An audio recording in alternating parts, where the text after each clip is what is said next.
AJS news కి స్వాగతం. Bulletin ముందుగా హెడ్లైన్స్ చూద్దాం. నేడు మౌలానా అబుల్ కలాం ఆజాద్ జయంతి. నివాళులు అర్పించిన చంద్రబాబు, నారా లోకేష్.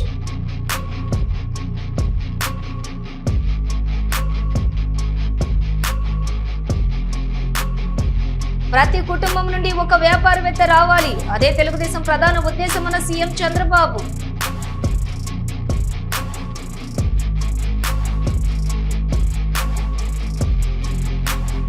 తిరుపతి లడ్డు నెయ్యి కల్తీ జరిగినట్లు నిర్ధారణ అయింది. దోషులను వైసీపీ వెనకేసుకొస్తుందని ప్రభుత్వ chief whip MLC Panchumarthi Anuradha.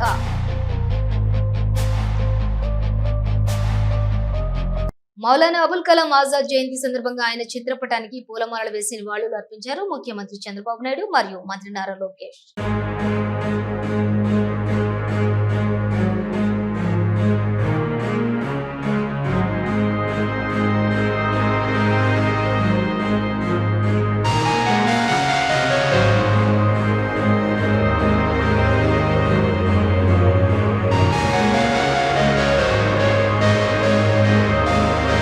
Bapatla జిల్లా చీరాల మండలం నక్కలవారిపాలెం గ్రామంలో తోటలో గుట్టు చెప్పుడు కాకుండా జరుగుతున్నటువంటి పేకాట స్థావరాన్ని డ్రోన్ ద్వారా గుర్తించారు చీరాల రూరల్ పోలీసులు.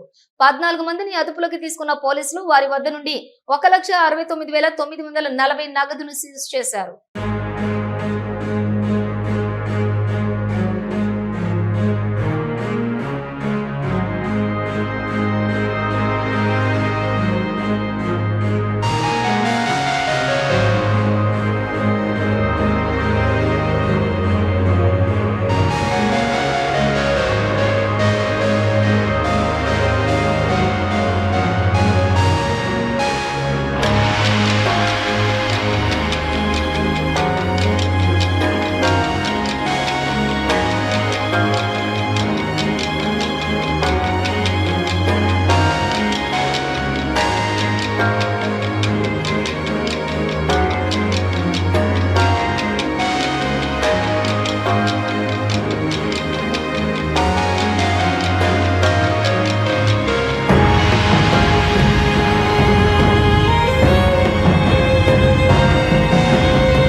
రెండు రోజుల క్రితం రేషన్ బియ్యం తరలిస్తున్నటువంటి బొలేరో వాహనాన్ని 1 టౌన్ పోలీసులు పట్టుకున్నారు. పోలీసులను ఢీకొట్టే ప్రయత్నం చేసి వాహనంలోని పరారైన రేషన్ బియ్యం స్మగ్లర్లను నేడు బొలేరో వాహనం 10 బస్తాలు రేషన్ బియ్యం సీజ్ చేసి 2 వ్యక్తులను అరెస్ట్ చేశారు పోలీసులు. కనిగిరిలో ఎంఎస్ఎంఈ పార్క్ ను ముఖ్యమంత్రి నారా చంద్రబాబు నాయుడు ప్రారంభించారు.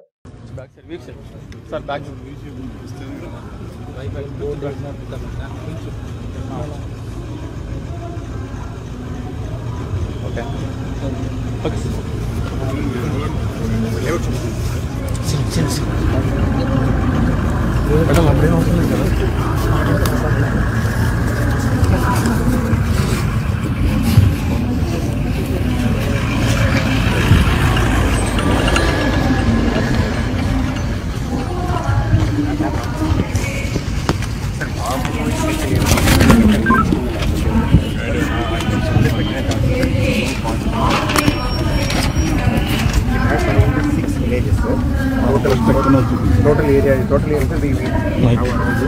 5,000 acres. So,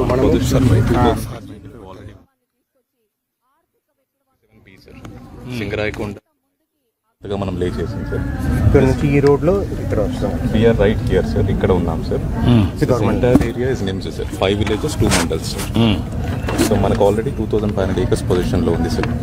నేనేమంటానంటే ఇది 5,000 ఎకరాలు తీసుకొని కన్సాలిడేట్ చేసి Yes, sir. Yes, sir. Best industrial township పెట్టుకొని ఇక్కడ పోర్ట్ వస్తుంది, Sir. నేషనల్ హైవే వస్తుంది, రైల్వే లైన్ ద్వారా పామూరుకి వస్తుంది సార్. కాబట్టి ఇవన్నీ కూడా కరెక్ట్ గా వచ్చేస్తుంది. ఎంత 30 పామూరు టు రామాయపట్నం కూడా railway line proposal 38 kilometres railway line ఒకటే దూరం ఉంది. అవును సార్. ఇక్కడ వాటర్ ఒకటి సార్. వాటర్ మనం వాటర్ ఒకటి మనకు available వెలుగొండ వస్తుంది, అది వచ్చేస్తుంది. అది తమరు ఇప్పుడు అనౌన్స్ చేసేవి సార్. ఇక్కడ నుంచి మనం తీసుకుంటాం. అది అయిపోతుంది. So that expressway also sir will get on in another 18 kilometers sir. BKV expressway, Bangalore Karpa Vijayawada expressway also. ఇటేనా ఇంకా దగ్గర ఇంకా 18-20 kilometers దూరం. క్రాస్ అయితే వేరే మనం రోడ్ వేస్తే దగ్గర రోడ్ వేసి ఎంత వస్తుంది? స్ట్రైట్ వేస్తే 10 kilometers ఉంటుంది. 10 to 15 kilometers. But sir NH 167 నుంచి మనం ఆ BKV మీదకి వెళ్ళొచ్చు. NH 167 is 1.5 kilometers away. నేను చెప్పే దానికి దీనికి కనెక్టివిటీ ఇచ్చేస్తే అంటే ఇచ్చేవి. అప్పుడు కరెక్ట్ గా దీన్ని కూడా స్ట్రైట్ ఇచ్చేసి కానీ చేస్తే బెస్ట్ ఇన్ఫ్రాస్ట్రక్చర్ వస్తుంది, ఓపెన్ అప్ అవుతుంది ఏరియా. ఈ పక్క ఏరియా సార్. సింగరాయకొండ కూడా ఇచ్చారు sir railway line. Yeah Singarayakonda main line కూడా సింగరాయకొండ దూరం 50 ఉంటుంది. నో, ఇప్పుడు వచ్చే ఇది నడుకుడి అది ఎక్కడ ఎంత దూరంలో పోతుంది? కనగిరి పామూరు తర్వాత Pamuru sir. Pamuru junction sir. పామూరుకు రావాలి. పామూరుకు రావాలంటే 40 కిలోమీటర్స్. అది ఒకటే కొంచెం ఇక్కడ సార్ ఈ పక్కన రైల్వే సైడ్ రైల్వేకి వెళ్ళాలంటే మనకు 40 kilometers ఉంది సార్. నెయ్యి కల్తీకి పాల్పడినటువంటి వారిని వెనకేసుకొస్తుంది వైసీపీ పార్టీ అని అన్నారు ప్రభుత్వ chief whip MLC Panchumarthi Anuradha. SIT విచారణలో కల్తీ జరిగినట్లు నిర్ధారణ అవడంతో వైసీపీ పార్టీలో కంగారు మొదలైందని అన్నారు ప్రభుత్వ chief whip MLC Panchumarthi Anuradha. 31 criminal కేసులతో 16 నెలలు చిప్పకూడు తిన్న ఈ జగన్మోహన్ రెడ్డి 16 ఏళ్లుగా బెయిల్ మీద తిరుగుతూ బయట పెద్ద రాజకీయ వేత్తగా చలామణి చేస్తున్న ఈ జగన్మోహన్ రెడ్డి సిబిఐ రమ్మని పిలుస్తున్నప్పటికీ కూడా నేను రాను కోర్టులకి అయితే గీతే వీడియో కాల్స్ ద్వారానే నేను అటెండ్ అవుతాను అని చెప్పి రాజ్యాంగాన్ని సైతం పక్కన పెట్టేసిన ఈ జగన్మోహన్ రెడ్డి 2014లో తెలుగుదేశం పార్టీ చేతిలో చిత్తుగా ఓడిన ఈ జగన్మోహన్ రెడ్డి 2019లో ఎక్కడ ఓడిపోతానో అనే భయంతో సానుభూతి కోసం సొంత బాబాయిని వివేకానందరెడ్డి హత్యని ఆసరాగా తీసుకొని అతని హత్య చేయించి దాన్ని ఒక ట్రంప్ కార్డులాగా ఉపయోగించుకొని గెలిచిన ఈ జగన్మోహన్ రెడ్డి శాండ్ మాఫియానే కాదు, లిక్కర్ మాఫియానే కాదు, అక్రమ మైనింగే కాదు, అత్యాచారాలే కాదు, గంజాయే కాదు, ఇలాగ అనేక అక్రమ సంపాదన గడిస్తూ చివరికి దేవాలయాల్ని కూడా వదిలిపెట్టకుండా దేవాలయాల నుంచి కూడా అక్రమ సంపాదన ఎలా చెయ్యాలో తన సొంత మనుషులకి నేర్పిన హీన చరిత్ర ఈ జగన్మోహన్ రెడ్డిది. అందులో భాగంగా తిరుపతి దేవస్థానాన్ని కూడా వీళ్ళు వదిలిపెట్టలేదు. రాజశేఖర్ రెడ్డి హయాంలో 7 కొండల్ని 2 కొండలు చేస్తా, అది చేస్తా, ఇది చేస్తా అని పైలోకాలకి ఎలా వెళ్ళిపోయాడో ప్రజలందరికీ కూడా తెలుసు. ఆనాడు వాళ్ళ నాన్న కూడా కరుణాకర్ రెడ్డి అనే నాస్తికుణ్ణి మరి తెలుగుదేశం తిరుమల దేవస్థానం చైర్మన్గా నియమించడం జరిగింది. అదే బాటలో ఈ జగన్మోహన్ రెడ్డి కూడా కక్ష గట్టినట్టుగా తిరుపతి దేవస్థానాన్ని ఏదో రకంగా ఒక మకిలి సృష్టించాలి, హిందూ మనోభావాల్ని దెబ్బతీయాలి, ప్రపంచవ్యాప్తంగా ఉన్న భక్తుల నమ్మకాన్ని మనం తీసి పక్కన పెట్టాలి, ఏ రకంగా చేయాలి అని చెప్పి ఒక కక్ష సాధింపుగా తిరుపతి దేవస్థానం మీద కూడా కక్ష కట్టారు. దానికి కూడా ఆధారాలు ఉన్నాయి. ఏనాడైతే మరి ఎకరాలు అమరావతిలో మరి టీటీడీ తరఫున వెంకటేశ్వర స్వామి ఆలయాన్ని నిర్మించాలి ఇన్ని ఎకరాల్లో అని ఆనాడు చంద్రబాబు నాయుడు గారు మరి పూనుకుంటే మరి దాన్ని కుదించేసిన వ్యక్తి ఈ జగన్మోహన్ రెడ్డి ముఖ్యమంత్రి స్థాయిలో ఉండి. ఆనాడే అందరికీ కూడా అర్థమైంది ఇతనికి ఒక మతం, హిందూ మతం అంటే పడదు, దాని మీద కక్ష కట్టాడని చెప్పి అందరికీ అర్థమైపోయింది. అదేవిధంగా మరి ఏ మాత్రం వెంకటేశ్వర స్వామిని కొలవని వైవి సుబ్బారెడ్డిని, కరుణాకర్ రెడ్డిని చైర్మన్గా చేసి వాళ్ళని ఏ రకంగా ఉపయోగించాడో ఇప్పుడు నేను చెప్పదలుచుకున్నా. అందరికీ కూడా తెలిసిన విషయమే. అందరు ఏమంటున్నారు, మొట్టమొదటిగా లడ్డూలో కల్తీ నెయ్యి ఉంది, దీన్ని నిగ్గు తేల్చాలి అని అంటా ఉన్నారు. కానీ నేను ఆ మాట అందలుచుకోలేదు. మీకు ఇంకా క్లియర్గా ప్రజలకి చెప్పదలుచుకున్నా. ఒక నెయ్యి 1 కిలో ఉండి ఒక 10 కిలోలు రసాయనాలు కలిపితే దాన్ని కల్తీ నెయ్యి అంటారు. అసలు మొత్తం రసాయనాలతో నెయ్యి వాసన వచ్చేలాంటి నెయ్యిని సృష్టించిన వాళ్ళని దాన్ని కల్తీ నెయ్యి అంటారా? ఇది ప్రజలే ఆలోచించాలి. సబ్బులు తయారు చేసే రసాయనాలు, పెయింట్లు తయారు చేసే రసాయనాల్ని వీటన్నిటిని కలిపి దాన్ని ఒక నెయ్యిలాగా సృష్టించి 63 లక్షల కిలోల లడ్డూల్ని తయారు చేయించి 250 కోట్ల పైన డబ్బులు తినేశారు అనంటే వీళ్ళని ఎక్కడ పాతి పెట్టాలి, ఎక్కడ పోడ్చాలి వీళ్ళని? మేము అది చేయలేదు, ఇది చేయలేదు, మీరు ఏదో మాట్లాడుతూ ఉన్నారు. ఆనాడే ప్రతిపక్ష నేతగా నారా చంద్రబాబు నాయుడు గారు చెప్పారు, కల్తీ నెయ్యి వాడుతూ ఉన్నారు, ఇది కరెక్ట్ కాదు అని చెప్పి ప్రతిపక్ష పార్టీగా మేము తెలుగుదేశం పార్టీ తరఫున ఎంత చెప్పినా కూడా మేమేదో కావాలని వాళ్ళ మీద అభియోగాలు మోపుతున్నాము అని చెప్పి అందరినీ కూడా మభ్యపెట్టే ప్రయత్నం చేశారు. ఈరోజు సుప్రీంకోర్టు ఆధ్వర్యంలో సిట్ వచ్చింది. సిట్ టీడీపీ కేంద్ర కార్యాలయంలో విద్యా ఐటీ శాఖల మంత్రి నారా లోకేష్ 72వ రోజు ప్రజా దర్బార్ నిర్వహించారు. మంత్రి లోకేష్ ను కలిసేందుకు రాష్ట్ర వ్యాప్తంగా తరలివచ్చారు ప్రజలు, తెలుగుదేశం కార్యకర్తలు. వారిచ్చినటువంటి విజ్ఞప్తులను సాధ్యమైనంత త్వరగా పరిష్కరించి అండగా ఉంటామని బాధితులకు భరోసా ఇచ్చారు మంత్రి లోకేష్.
కాకినాడ జిల్లాలో ఇన్ఛార్జి మంత్రి నారాయణ పర్యటించారు. జిల్లాలో పలు పరిశ్రమలను ఏర్పాటుకు ఎంపీ తంగెళ్ల ఉదయ శ్రీనివాస్, ఎమ్మెల్యే వనమాది కొండబాబు, ఎమ్మెల్సీలు పేరాబత్తుల రాజశేఖర్, కర్రీ పద్మశ్రీ, ఇతర ప్రజా ప్రతినిధులు అధికారులతో కలిసి శంకుస్థాపన చేశారు. వారితో పాటు వచ్చినటువంటి ఎస్కాట్ వెహికల్స్ కి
చేసుకోవటం అది ఇక్కడ కాకినాడతో మన కాకినాడకి హైలైట్ చేయడానికి ఈరోజు మొత్తం రాష్ట్ర వ్యాప్తంగా దాదాపు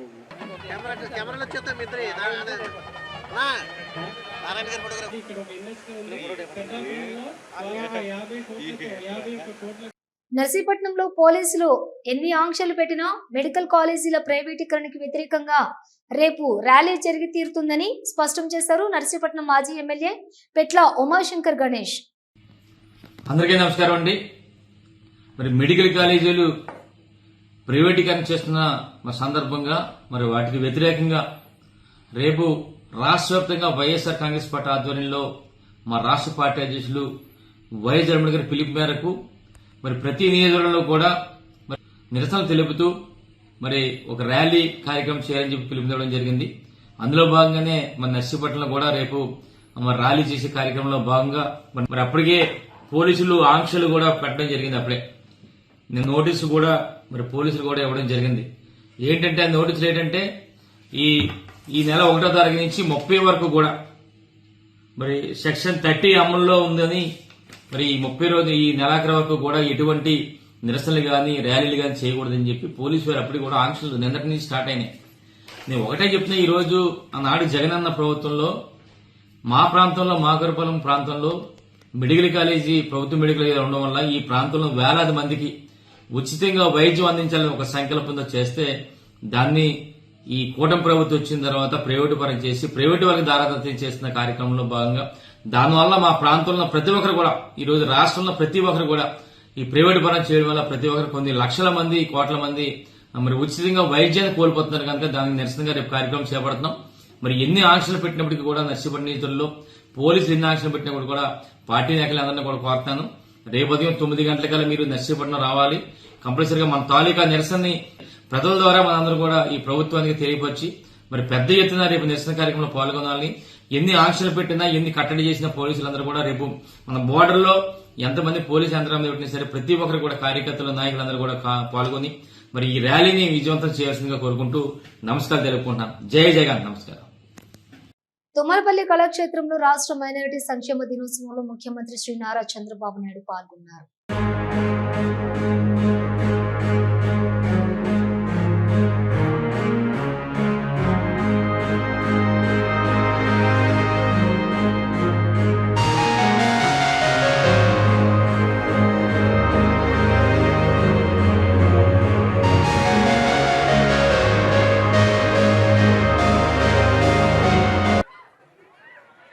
ఆంధ్రుల భవిష్యత్తు,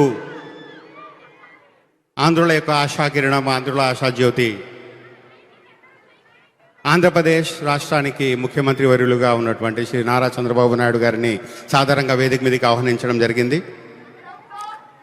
ఈ కార్యక్రమానికి వచ్చినటువంటి ఆంధ్రప్రదేశ్ రాష్ట్ర మైనార్టీ సంక్షేమ శాఖ మంత్రులు శ్రీ ఎన్ఎండి ఫరూక్ గారిని సాధారణంగా ఆహ్వానిస్తున్నాం. అలాగే కార్యక్రమానికి అధ్యక్షత వహించబోతున్నటువంటి విజయవాడ సెంట్రల్ శాసనసభ్యులు శ్రీ బోండా ఉమా గారిని ఈ సభకు అధ్యక్షత వహించవలసిందిగా కోరుతున్నాం. వారితో పాటు వచ్చినటువంటి ఇతర ప్రముఖులు అహ్మద్ షరీఫ్ గారు, మైనార్టీ శాఖ యొక్క అడ్వైజర్, అలాగే మైనార్టీ శాఖలో ఉన్నటువంటి వివిధ సంస్థలకు చైర్మన్లుగా ఉన్నటువంటి గౌరవనీయులైనటువంటి చైర్మన్లు, ఇతర సభ్యులు, పాత్రికేయులు, విద్యార్థులు, విద్యార్థినులు, ఉపాధ్యాయులు, వారందరినీ ఈరోజు కార్యక్రమానికి సాదరంగా ఆహ్వానిస్తున్నాం. మీ అందరికీ స్వాగతం, సుస్వాగతం. ఈ కార్యక్రమం వైసీపీ హయాంలో తిరుమల తిరుపతి దేవస్థానంకు కల్తీ నెయ్యి సరఫరా కేసులో సిట్ విచారణను వేగవంతం చేసింది. నాటి టీటీడీ ఈవోగా పనిచేసిన ఏవి ధర్మారెడ్డిని సిట్ అధికారులు సుమారు 4 గంటల పాటు విచారించారు.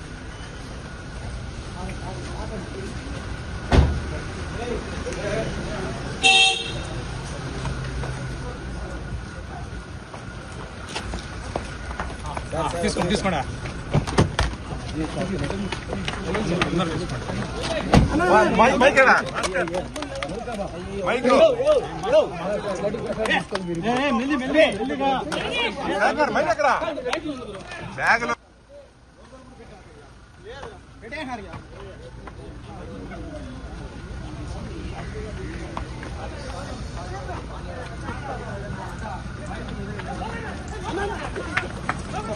ఇవి బులెటిన్ విశేషాలు. మరో బులెటిన్ తో మళ్ళీ కలుద్దాం. అంతవరకు చూస్తూనే ఉండండి న్యూస్.